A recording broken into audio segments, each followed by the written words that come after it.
JSSC TGT 2016 high school 2016 के सभी अभ्यर्थियों के लिए ये वीडियो है। आप कोर्ट में अगर पिटीशनर हैं तो आप इस वीडियो को बहुत ध्यान से देखिए, नहीं भी तो भी देखिए।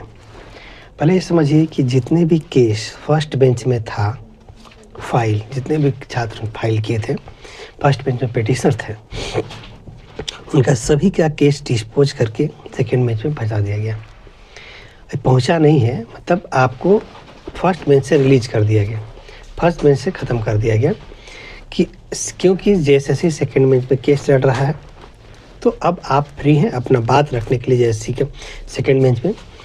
और सभी लोगों को बोलना चाहते हैं कि आपका या तो केस 1 सितंबर 2025 का डिसीजन हुआ उसमें टैग होगा, या 11 सितंबर 2025 के केस में 11 सितंबर को भी डिसीजन हुआ था उसमें आपका केस टैग होगा।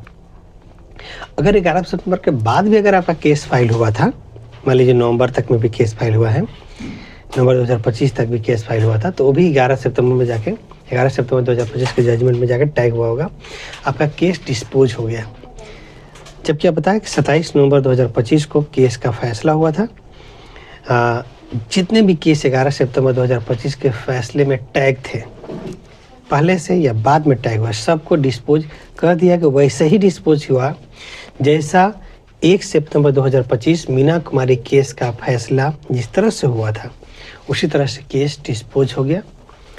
दोनों के दोनों पहले भी साथ था, अब भी साथ हो चुका है, दोनों डिस्पोज्ड फॉर्म में। 1 सितंबर 2025 मीना कुमारी भी, 11 सितंबर 2025 ये भी। अब ये दोनों को जो है अगला बेंच में केस लड़ना है और जीतना है।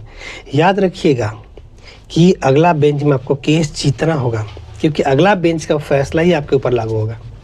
अगला बेंच में अगर हार जाते हैं तो आप हार गए, फर्स्ट बेंच में जीता हुआ केस वेस्ट हो जाएगा आपका।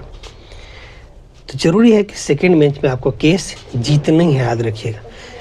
सभी पिटीशनर जितने भी हैं, लगभग 4000 पिटीशनर है टोटल के टोटल को एक केस में एफर्ट लगाना होगा।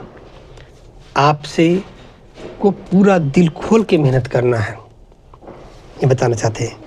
जितना हो सके उतना पूरा मेहनत कर देना है कि 5-6 महीना में निपट जाए और आपका ज्वाइनिंग पहुंचा दिया जाए। अगर ये उचक के जैसे उचक के जाता है सुप्रीम कोर्ट, तो पूरा एनर्जी लगा देना है सुप्रीम कोर्ट में और जीत जाना है। ऐसा करके 1 से 1.5 साल के अंदर आप हाई स्कूल में नियुक्ति ले सकते हैं, बशर्ते आपको याद रखिएगा कि केस जीते हैं, किसी तरह से कोई गड़बड़ी नहीं करना है।